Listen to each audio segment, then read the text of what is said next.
मेहनत मांगती है ना।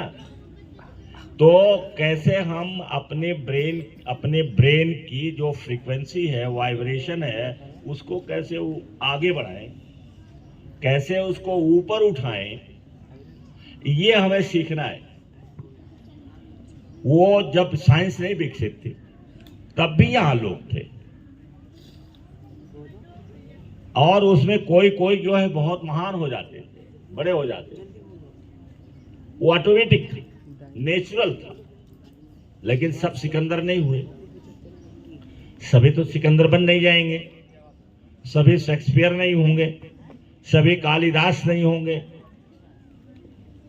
तो वो ऑटोमेटिक अपने आप हो जाता है। लेकिन आज साइंस के युग में हमें सीखना पड़ता है, क्योंकि साइंस ने बहुत प्रगति कर दिया है। नहीं तो हम पढ़ते थे तो हमें क्या पता था कि वाइब्रेशन क्या होता है। भाई मैं तो पढ़ा और हाई स्कूल इंटर तक नहीं जान पाया कि व्हाट इज वाइब्रेशन। भाई इंदरीपुर हम जहाँ पढ़ते थे वो यहाँ का माना हुआ विद्यालय था। 2-2.5 हजार लोग और राजेश सुल्तानपुर से लेकर के, और साइकिल से लोग जाते थे। बस उसका जमाना नहीं था, साइकिल से लोग जाते थे। कुछ लोग वहीं कहीं रह भी लेते थे। वहाँ का उस समय का सबसे बढ़िया विद्यालय इस पूरे क्षेत्र में, बल्कि फैजाबाद पहले जिला था, फैजाबाद में जीआईसी फैजाबाद से भी इसकी तुलना होती थी, और जीआईसी फैजाबाद से अच्छा माना जाता था, क्योंकि यहाँ फर्स्ट क्लास की लाइन लगती थी।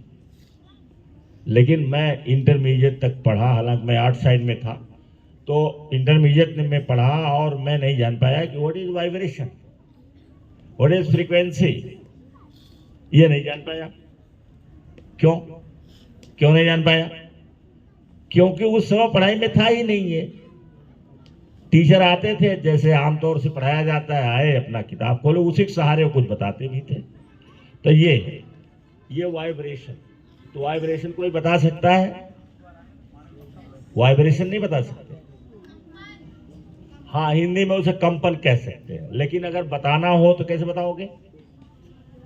अगर आपको बताना हो कंपन तो बता दोगे, लेकिन व्हाट इज कंपन? अब कंपन क्या है? कंपन तो हिंदी शब्द है, तो कंपन क्या है? Form of energy. हाँ? Form of energy. हाँ, जो वाइब्रेट करती रहती है। चूंकि एनर्जी यहाँ पर जो वेव्स है ये वाइब्रेट करती रहती है, हमेशा लहराती रहती है, ऐसे ऐसे। हाँ, ये सीधे नहीं चलती, ऐसे ऐसे चलती। तो कैसे हम इसको रेज करें, कैसे हम इसको बढ़ाएं? क्योंकि जब तक फ्रीक्वेंसी, वाइब्रेशनल फ्रीक्वेंसी आपकी ऊपर नहीं जाएगी, हायर लेवल पर नहीं पहुंचेगी, तब तक आपका ड्रीम और डिजायर पूरा नहीं होगा। ड्रीम और डिजायर के लिए हमें अपने ब्रेन की फ्रीक्वेंसी को ऊपर करना पड़ेगा, इसको हायर लेवल पर ले जाना पड़ेगा। और जितना बड़ा ड्रीम है उसी रेशियो में उसको होना पड़ेगा, उसको आपको करना पड़ेगा। नहीं तो ड्रीम सबके पूरा हो जाते। ड्रीम पैदा ही होते हैं पूरा होने के लिए, डिजायर पैदा होती ही है हमारे ब्रेन में फलीभूत होने के लिए। ड्रीम पैदा होता ही है फलीभूत होने के लिए, बनने के लिए, उसको फिजिकल फॉर्म में लाने के लिए बनता हो। तो इसलिए हमको उसको रेज करना रहता है, फ्रीक्वेंसी को सतह में रेज करना रहता है। तो इसके बारे में कल बताएंगे। मैं डायरी इसीलिए लाया था कि उसको मैंने रात में नोट किया था कि हाउ टू रेज और फ्रीक्वेंसी, ताकि ड्रीम हमारा पूरा हो जाए।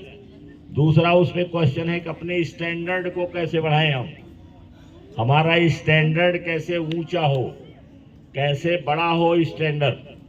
छोटे स्टैंडर्ड में रहोगे छोटी बुद्धि होगी, आप मजदूर के साथ रहोगे मजदूर जैसा आपकी ब्रेन होगी। टाइम से ज्यादा हो गया। हाँ, टाइम ज्यादा हो गया, तो thank you very much. Stand up.